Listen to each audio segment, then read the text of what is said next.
Welcome to the Mike and JD Show YouTube channel. Thank you for being here. I want you to do me a big favor before you check out this clip. I want you to hit the like button.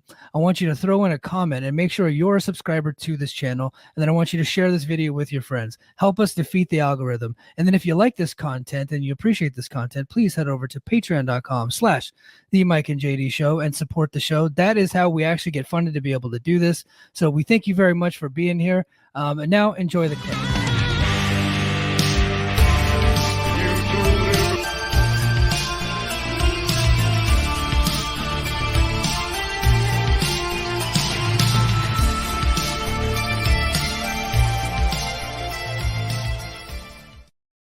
Now, let's get into the next story.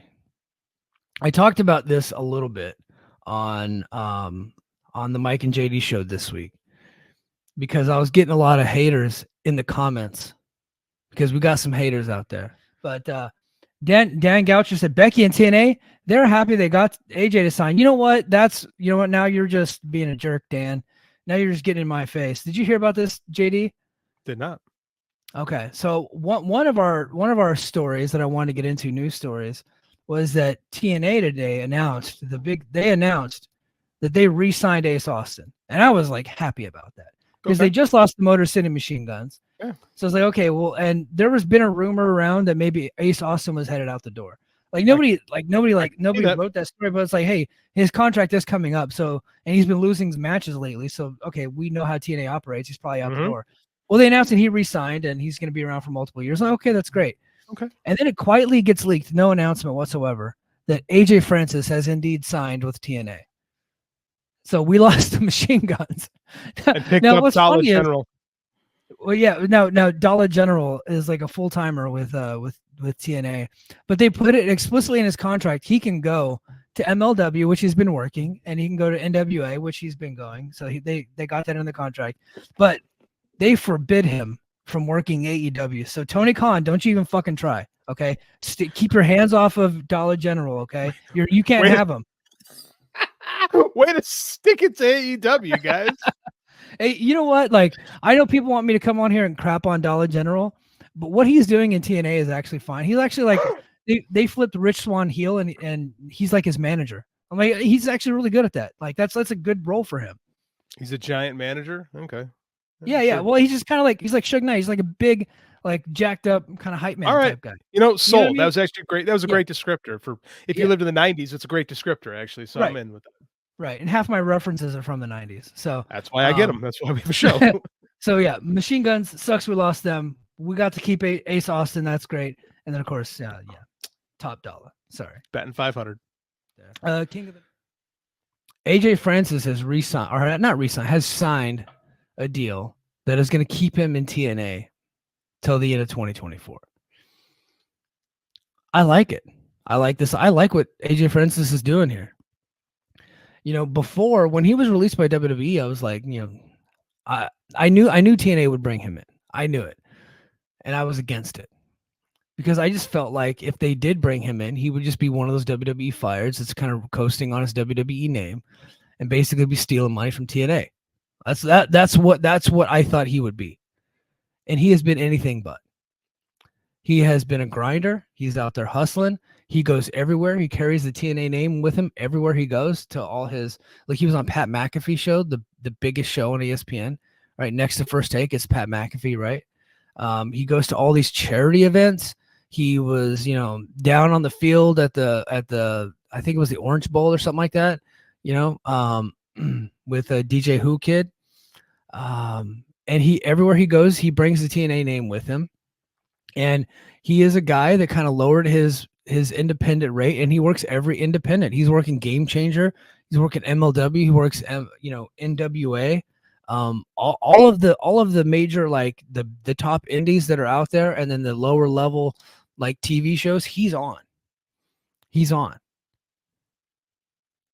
one of those guys just coasting, and he's out there trying to recreate himself. And I always said, like, that's what pissed me off about Dango, right? And that's what pissed me off about Big Con, and these are the cats that have come into TNA, and they're just kind of, you can tell that they just have no creative. Like Dango has had some creative promos, but like he gets in the ring and it's just nothing, right? So all these other cats that have kind of come through here, Heath, right? Like Heath didn't do anything to make himself better. He was, by the time he got to TNA, he was creatively bankrupt. He had no ideas. AJ Francis has got a million ideas. They probably have to hold him back sometimes. So I like look, he's never going to be a great worker. He's never going to get you a 5-star match, but you know what? He can hype the shit out of your company, and he can hype the shit out of whoever he's working with. And right now, he's trying to recreate Rich Swann. And I tell you what, that first class segment on Impact this week was awesome. They had tons of heat. I wanted to slap the shit out of Rich Swann. He looks stupid as hell, but that's a good thing. Or he's a heel now, right? And we never thought we probably never thought Rich Swann could be a good heel, but you put him with AJ Francis, boom, that's immediate heat. Now I will say, Francis did turn babyface at one point when he shit on the Eagles. I think that was like, maybe shouldn't do that, because now I really like him. Like, now I want to cheer him, right? He shit on the Eagles in Philadelphia, and that's a babyface move to Mike. But he also shit on Jalen Hurts a little bit. We all know that Jalen Hurts not going to win a Super Bowl. Come on. But IO Productions makes a good point. He says, AJ has the outside connections that can help TNA. He can get you on the sports talk, and he can get you on the hip hop stations. He's a guy that can go out there and promote the company, and those are the types of people that they need. So yes, he is not a good wrestler. He is not. He might not ever have a good match. Not everybody on the card has to be a great worker. They don't. But can they entertain, and can they get your company's name out there better than what you have it? And with AJ Francis, that answer is yes. Absolutely. So while, look, I don't get excited to see him wrestling, right? I just don't. I understand why they have him there, and I'm for the signing. So you're not going to hear me saying a bunch of shit about Dollar General anymore, although I still like calling him that because I think that's a funny name.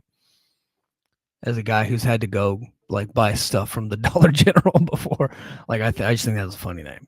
So yeah, AJ Francis, and then he is going to continue to work NWA and MLW. That's in his contract, but he can't work WWE or AEW, which I don't think that anybody was all that worried about. I don't think AEW is going to give him that call, because guess what? AEW doesn't need a guy like AJ Francis.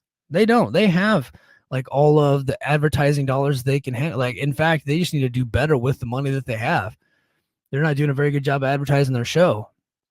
TNA doesn't either, but bringing in a guy like AJ Francis could help, right? He can get into that local, like if you have a taping coming up, you could send AJ Francis out a few weeks early to get out there and sling tickets for you, and he'll move them. He'll move tickets. He's not like a crazy ticket mover. He's not a big draw or anything like that, but he can get out there and talk people in, right? And convince people to show up. And he can go there and play charity basketball games and get on the local sports station, talk about his time in the NFL.